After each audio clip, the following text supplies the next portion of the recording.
mesti menjadi institusi yang membantu membangunkan kelangsungan kesejahteraan anggota dan veteran ATM.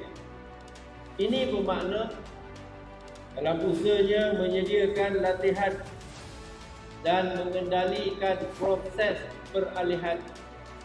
Berhebat mesti bergerak dengan cara yang memastikan para veteran ATM dapat hidup secara berdikari, sejahtera dan produktif melalui latihan peralihan yang mantap.